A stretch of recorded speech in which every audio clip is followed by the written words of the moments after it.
cinematography, the mise en scène, the sound, the editing. These 5 elements make up every film. You know, honestly, I had a lot of fun making that intro. And if you know what inspired it, let me know in the comments down below. What's up, everybody? It's me, Christopher. I am the theFitDirector, and this is a new episode of Watch Like a Filmmaker. And in today's episode, we'll be talking about exactly what you just saw in the intro.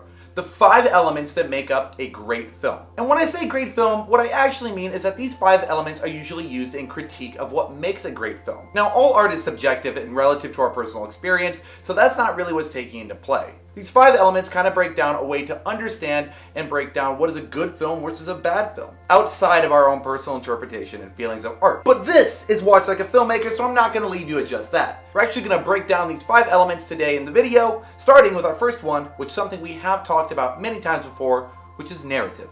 A narrative film is a film that tells a cohesive, often fictional story with cause and effect events through different filmmaking techniques.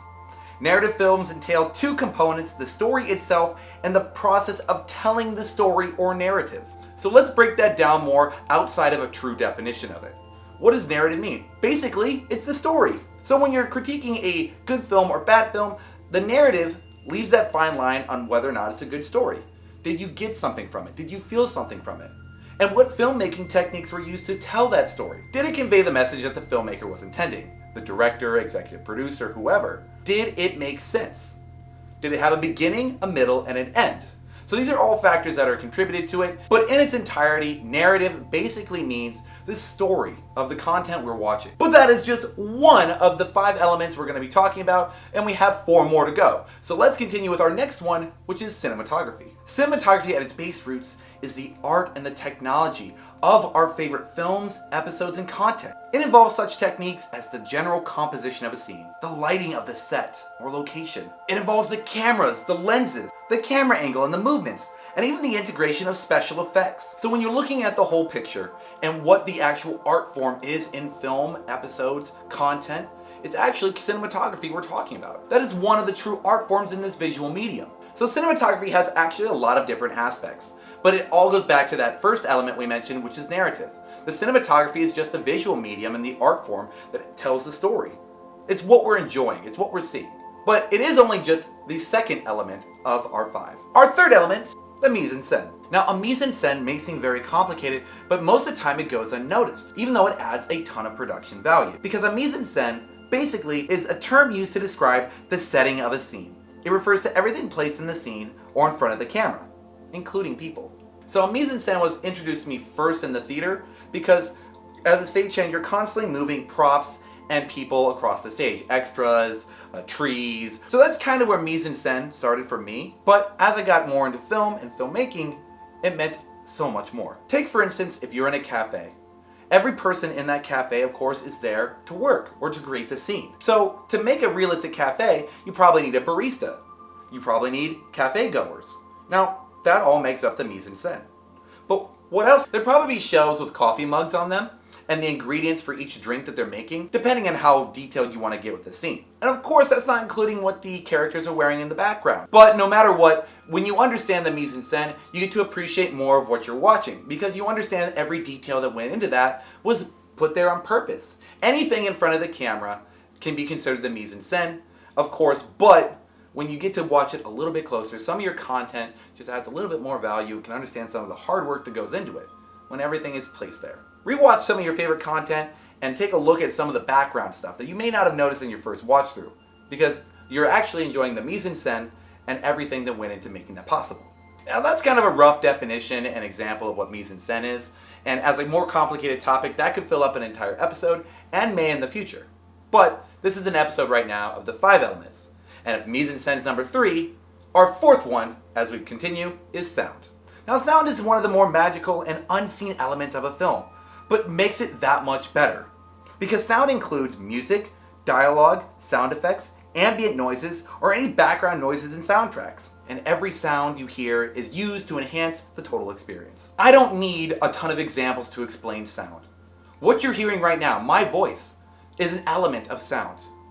Any background noises in the background of this video is an element to sound. But I'll take it a step further. Go back to the beginning of the video and re-listen to what I put together in the intro.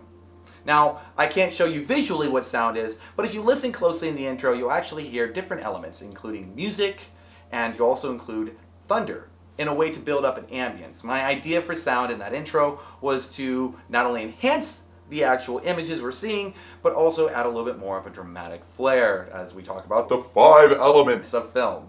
So it was really fun to design that and put that together with sound, but it adds a little bit more to the opening. But any content you watch is gonna have a little bit of sound to it. And everything is added generally in post, which I'll get into in another episode. And I feel like I'm saying that a lot. Do I say that a lot? That I'll get to another episode? Have we caught up to anything I've mentioned in the other episodes? I think we're getting there. Here's a bonus too. A special job in sound is called a Foley artist. When you see a punch in your favorite content, you're actually hearing the impact typically from a Foley artist. Normally they're hitting a hammer against meat, or if there's bone breakings, they're snapping celery. It's very cool to see it actually happen, and I would highly suggest after this episode looking up Foley artist. It is a truly underappreciated position, and I highly suggest you checking it out after this episode on YouTube. There's tons of content out there from Foley artists, and you'll get to see a little bit more of what I mean. Alright guys, okay, we have to call that a cut real quick, because the train, sound cut on the train. We'll resume in just a second here. Everyone take 5. With sound being our 4th element, we are finally down to our 5th and final element, editing. How do I describe editing? It's something they see in every bit of content they watch. But what's the best definition? How about this? At its simplest definition, editing is the technique and practice of assembling shots into a coherent sequence. Editing must creatively collaborate and work with the layers of images, story, dialogue, music, pacing, as well as the actor's performance to effectively create the cohesive whole and tell the story. How quick or slow a project is told is editing. Enhancing an actor's performance, editing. The music, you guessed it, editing. And what about the sound? Editing. Now, editing is such a large topic, I can't give it the attention it deserves in this episode. But when mentioning the 5 elements, I can't go without describing or talking about editing.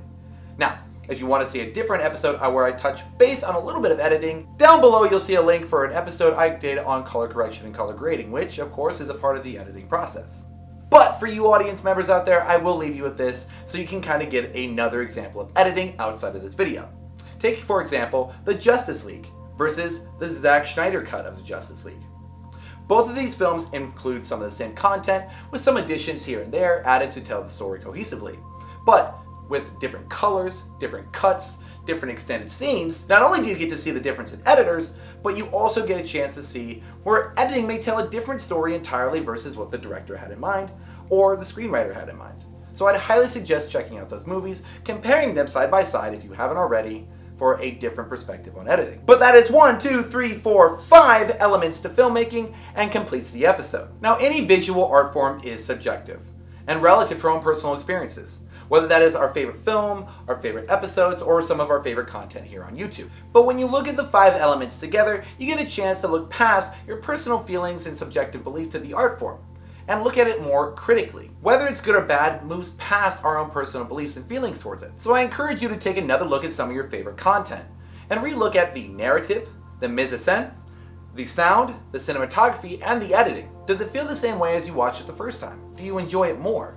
And when some of your friends or family are arguing with you about why you enjoy it so much, feel free to keep these 5 elements in your back pocket so you can explain a little bit better. And when your friends and family are asking where you learned all this cool film knowledge, you can always refer them to Watch Like a Filmmaker. My name is Christopher and I am the theFitDirector, and this has been another episode of Watch Like a Filmmaker. Thank you all so much for joining me and breaking down the 5 elements of our favorite content, and another reason for us to enjoy it that much more. I'll see you, you, next Saturday for another episode of Watch Like a Filmmaker. But for now, I'll say bye.